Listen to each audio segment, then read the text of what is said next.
नमस्ते दोस्तों, स्वागत है आप सबका स्पेशली ब्लॉग में। मैं आपको दोस्त पूजा स्वागत करती हूँ सभी के मेरे चैनल पर। तो दोस्तों कैसे हो, उम्मीद करती हूँ सभी अच्छे होंगे और मैं ठीक हूँ। लेकिन सोनू का तबीयत है ना, कल रात से बहुत ज़्यादा ख़राब हो रही है। उसे बहुत ज़्यादा ब्लीडिंग हो रहा था नाक से। तो फाइनली आज जो है जा रही हूँ डॉक्टर के पास में। और अभी सुबह की 9 बज रही है। देखती हूँ कितना टाइम लगता है जाने आने में, या फिर वहाँ पे क्या दवाई देते हैं, क्या कंडीशन है उसका। कल रात को बहुत ही बुरी हालत थी। कल सारा रात नहीं सो पाई हूँ। कोई भी नहीं सोया, ना तो वो सोया, ना मैं सोई हूँ, और ना ही छोटू सोया था। सारा रात ऐसे ही मतलब गया है। देखिए पूरी तरह मतलब हालत ऐसी हो रही है। हालत का तो खैर किसको पड़ी है, दिखा लेती हूँ एक बार बच्चों को, पता नहीं क्या प्रॉब्लम हुई है। तो चलिए चलते हैं, चलो सोनू चलो। तो जी मैंने जो है दोनों बच्चों को लेकर निकल पड़ी हूँ। सुबह सुबह का टाइम है और सबसे पहले सोच रही हूँ जाऊँ, ताकि सबसे पहले चेकअप हो जाए, जो जल्दी से घर आ जाऊँ। ओला बुक किया है क्योंकि मेरे पास जाने का कोई साधन नहीं है। तो फाइनली ओला आजकल 2-3 मिनट में आ जाता है। देखिए सुबह सुबह कितना भयंकर धूप निकली है। तो फाइनली ओला में हम बैठ चुके थे। ज्यादा दूर तो नहीं है लेकिन कोई पास में भी नहीं है। और आस पास में देखिए पूरी तरह से बिल्डिंग हो रही है और यहाँ से कोई दूसरा रास्ता नहीं है। और उसका जब तबीयत खराब होती है ना, तो फिर पैदल नहीं चल सकते। तो फाइनली यहाँ पे हॉस्पिटल, तो हम लोग हॉस्पिटल में बैठे हैं, यहीं पे दिखाने आती हूँ। वहां से दवाई वगैरह ले लिया था हमने। तो अब ऑटो का वेट कर रहे हैं घर जाने के लिए। और यहाँ पे भी कुछ कुछ जो है देख सकते हैं लोग, यहाँ पे काम चल रहा है कंस्ट्रक्शन का। तो वापस से हम वहाँ से निकल गए घर के लिए। और ये मेरे पास में पड़ते हैं बहुत सारे बिल्डिंगे वगैरह। यानी कि मैं जहाँ रहती हूँ ना, चारों तरफ फ्लैट ही फ्लैट है, क्योंकि यहाँ पे बहुत ज़्यादा लोग रहते हैं। इस हिसाब से जो मकान वगैरह है वो कम पड़ जाता है, शायद इसी वजह से आजकल बिल्डिंगे देख सकते हैं। तो दोस्तों अभी अभी घर पे बस पहुंची हूँ। और पहुंचने के बाद में कपड़े वगैरह चेंज कर लिया। कल रात को बच्चों ने खाना नहीं खाया था, तो आधी किलो दूध लेके आई थी कल शाम को, जो उनको पिला दिया। और अब जो है पूरी तरह से दूध खत्म हो चुका था, जो आज लेके आई 1 किलो। आधी किलो तो दही जमाऊंगी और आधी किलो दूध वैसे रख दूंगी, जिसमें से चाय या बच्चों को देना जो भी है। तो डॉक्टर ने दिया है दवाई, देखते कौन कौन सी दवाई दी है।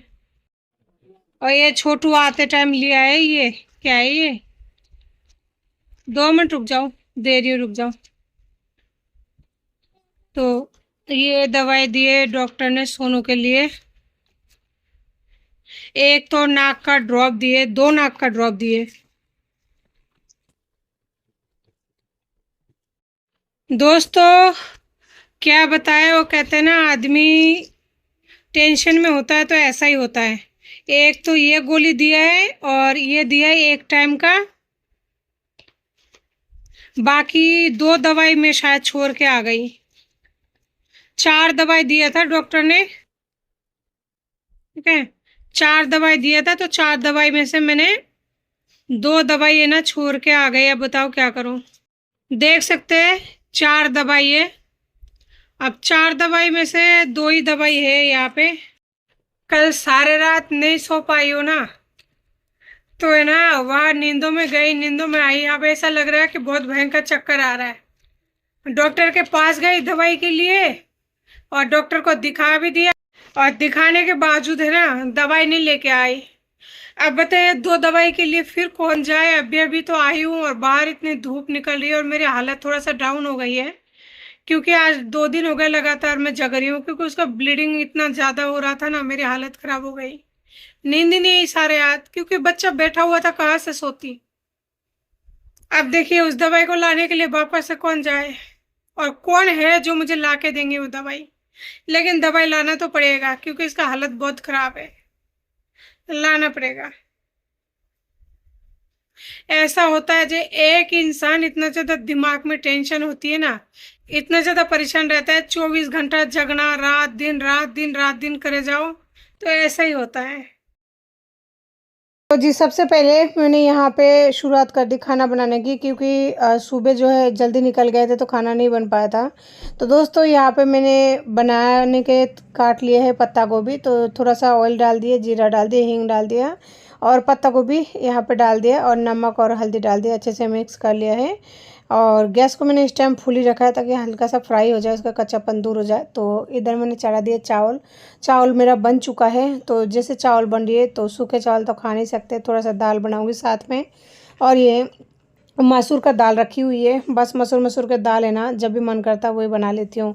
अभी और भी दाल पड़े हैं लेकिन वो दाल खाने का मन नहीं करता। जो उड़द की दाल वगैरह होता है ना, वो अजीब सा ही टेस्ट आता है, मुझे तो बिल्कुल ही अच्छा नहीं लगता। तो दोस्तों इतना सा मसूर की दाल बनाऊंगी और शायद आज शाम को भी कुछ ना बनाऊंगी, थक चुकी हूँ। और फिर ऊपर से मुझे वो दवाई लाने के लिए दोबारा से जाना होगा। एक्चुअली आप लोगों से बात करने के बाद में मैं बाथरूम में जाकर नहा धो के दोबारा से आई हूँ किचन में, और बच्चे उस रूम में खेल रहे हैं दोनों जने। तो इसमें मैं है ना जो है नमक डालूंगी, और हल्दी तो डालूंगी नहीं क्योंकि कुकर खराब है इस वजह से। लेकिन दोस्तों अगर कोई भी काम जल्दीबाजी में करने लगते हैं ना, तो उसमें प्रॉब्लम तो स्टार्ट हो ही जाती है। तो जैसे सुबह एक तो खाना नहीं बनाई थी, ऊपर से जल्दी काम कर रही हूँ।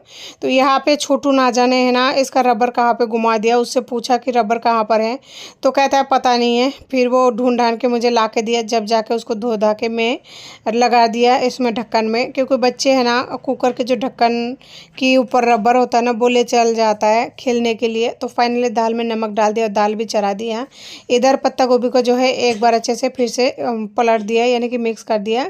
थोड़ा सा उसमें पानी डाल दिया ताकि सब्जी जो है थोड़ा गल जाए अच्छे से, बच्चे आसानी से खा लेंगे। क्योंकि तबीयत ठीक नहीं है तो ये खाने में थोड़ा, अगर पत्ता गोभी मतलब ऐसे खड़े खड़े से होंगे ना तो वो बच्चे खाना पसंद नहीं करते। तो दोस्तों मैं यहाँ पे लेके आ रही हूँ टमाटर और थोड़ा सा हरा धनिया। देखिए कितने छोटे छोटे टमाटर हैं।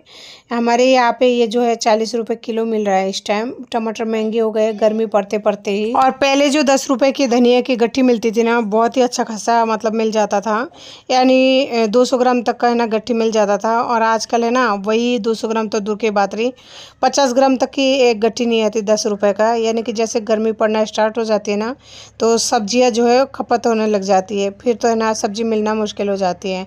और 50 रुपए पाव दे रहा था अदरक। तो अदरक मेरे पास पहले लाए हुए थे, यानी महीने भर पहले लाई थी, वो ही रखी हुई है। तो थोड़ा सा अदरक मैंने ग्रेट कर लिया था कल परसों सब्जी बनाते वक्त, तो वो बच गई थी। तो फिर उसी को मैंने जो है आज इस्तेमाल के लिए ले लिया टमाटर के साथ में। तो दोस्तों यहाँ पे पत्ता गोभी जो है 50% तक पक चुका था। फिर मैंने यहाँ पे टमाटर और घिसी हुई अदरक और साथ में हरा धनिया को डाल दिया है, थोड़ी सी लाल मिर्ची पाउडर और थोड़ी सी जो है धनिया पाउडर डाल दिया है, और फिर से ढक दिया है। इधर देखिए कुकर खराब की वजह से पानी जो है नीचे तक आ रहा है, कोई बात नहीं बाद में सेक लूँगी। तो दोस्तों मैंने यहाँ पे सब्जी को अच्छे से मिक्स कर दिया था ढक्कन को हटाकर, और इधर मेरा सब्जी जो है बनकर बिल्कुल अच्छी तरह से रेडी हो चुकी है। दोस्तों रोटी मैंने बना लिया था और बच्चों के लिए तो चावल बन चुका है। तो यहाँ पे ना सारे दिन के बर्तन इकट्ठे हो रहा था, बीच में मैंने बर्तन भी कर लिए हैं। तो जो बर्तन टोकरी में सूख चुका है ना, यानी थोड़ा से बर्तन करे थे जिस टाइम रोटी बना रही थी उसके बाद में, तो जो सूख गया उसे रख देती हूँ छीका में। उसके बाद में बर्तन करूँगी ना तो गीले नहीं होंगे। नहीं तो है ना अगर बर्तन मार के गीले सूखे एक साथ कर देते हैं ना तो उसमें बहुत सारा टाइम लग जाता है। और बर्तन जो है आजकल मैं बाहर नहीं रख रही हूँ, मांज के हाथों हाथ कोशिश कर रही हूँ उठाने की। क्योंकि पास वाले मकान में है ना बहुत दिन हो गए हैं काम चल रहा है, अभी तक उनका काम ख़त्म नहीं हुई है। तो इस वजह से पूरा बर्तन वगैरह है ना गंदा हो जाता है। तो दोस्तों यहाँ पे ज़्यादा बर्तन नहीं है सिंक में, 2-4 ही बर्तन है, लेकिन पता नहीं वो भी कंप्लीट तरीके से अभी कर पाऊँगी कि नहीं। एक तो ये दाल की कुकर वगैरह हो गया, और जो भी है चावल की कुकर वगैरह, चावल बनाने के बाद में मैंने कुकर में से जो है चावल खाली करके रख दिया, क्योंकि रात को है ना मुझे जल्दी कुकर चाहिए होगा इस वजह से। और अभी अगर नहीं करूँगी नहीं तो फिर दोबारा नहीं हो पाता है, यानी कि हाथों हाथ कर लेती हूँ तो सही रहेगा, क्योंकि क्या पता कब कौन सा समय आ जाए, कब किधर भगना पड़ जाए। तो दोस्तों देख सकते हैं इस तरह से है ना मुझे बाहर से आने के बाद में सारा काम घर का खुद से कंप्लीट करनी पड़ती है। और 3-4 तो कढ़ाई हो जाता है, एक तो अभी का और एक तो रात का था, और भी मतलब 1-2 हो ही जाता है, दूध वगैरह या सूजी वगैरह जो भी होता है। तो दोस्तों सारे कढ़ाई को है ना अभी एक साथ सब कुछ कंप्लीट कर लूँगी। तावा मैंने अभी भी रोटी बनाई थी, अभी भी माँज के रखूँगी, ताकि हाथों हाथ सारा काम हो जाएगा ना, एक तरह से फ्री हो जाऊँगी। तो दोस्तों कुछ लोगों का कमेंट जो है कमेंट रहती है, तो मैं ये सोच रही हूँ आज की एक छोटा सा क्लिप जो मैं अभी इस टाइम बता रही हूँ आपको, उससे आपको समझाने की कोशिश करूँ। और आज के बाद है ना कोशिश करूंगी किसी भी इंसान की कमेंट का जवाब जो है ना दूं। आज के बाद मैं है ना किसी का भी कमेंट का रिप्लाई नहीं करूंगी। और वो ये है कि जब कोर्ट कचहरी के मामला चलता है ना, तो मैंने एक दीदी का वो देखा था यूट्यूब चैनल, उसमें है ना उनका पति है ना वहां से, दीदी ने थोड़ा मतलब वो कुछ वो कपड़े वगैरह मीशो में सेल वगैरह करते हैं ना, वो बिजनेस शुरू किया था। तो उन्होंने क्या ऑनलाइन उसको दिखा दिया, यूट्यूब चैनल पर दिखा दिया तो उनके पति ने क्या किया, वहां से क्लिप को कट कर लिया और कट करके कोर्ट में पेश किया कि मेरे पत्नी जो है अच्छा खासा वो है, कमा रही है और इनकम सोर्स है, तो इसको मेंटेनेंस देने की जरूरत नहीं है। और रूल भी यही होता है कि अगर पत्नी मतलब अच्छा खासा हाँ कि हाँ काम कर लेती है, दोनों बच्चों को आराम से पाल लेती है, तो फिर उससे पत्नी का जो भरण पोषण का वो होता है वो उनको नहीं देना पड़ता है। ये पति को मतलब कोर्ट में जरा सा वो देना पड़ता है, गवाही, प्रूफ देना पड़ता है कि मेरे पत्नी ये काम करती है, इस जगह पे काम करती है, चाहे वो सैलरी स्लिप हो चाहे कुछ भी हो। तो कोई भी चीज अगर शो करेंगे तो वो वहां जाके दिखा देंगे ना, तो उनको बहुत फायदा मिलेगा। उनको है ना तो मेंटेनेंस नहीं देना पड़ेगा। तो ऐसा सिस्टम होता है, ठीक है। तो उस दीदी का पति ने उनको इस तरह से बोल दिया, तो मेंटेनेंस में बहुत फर्क पड़ता है। और कोर्ट कचहरी में पता है हकीकत में प्रूफ चलता है, क्या चलता है, प्रूफ चलता है। तो और अगर प्रूफ नहीं भी चलता है, कोर्ट कचहरी नहीं भी चलता है ना, कोई भी ऐसा इंसान नहीं है कि आपने घर का बैंक डिटेल या फिर कहाँ से इनकम आ रही है क्या नहीं है, कि सब कुछ मतलब सोशल मीडिया पे आके सब कुछ बही खाता खोल दे कि भाई ये है ये नहीं है, ये है ये नहीं है। अगर मेरी फिलहाल तो मेरी यूट्यूब से कोई इनकम नहीं है, ये मेरे पति को भी अच्छी तरह से पता है, ठीक है। मैं यहाँ आती हूँ जो भी है एक उम्मीद पर, आप लोगों से टच होना, एक फैमिली की तरह बातें करना अच्छा लगता है। बाकी अभी मेरा यूट्यूब से कोई इनकम नहीं है, ठीक है।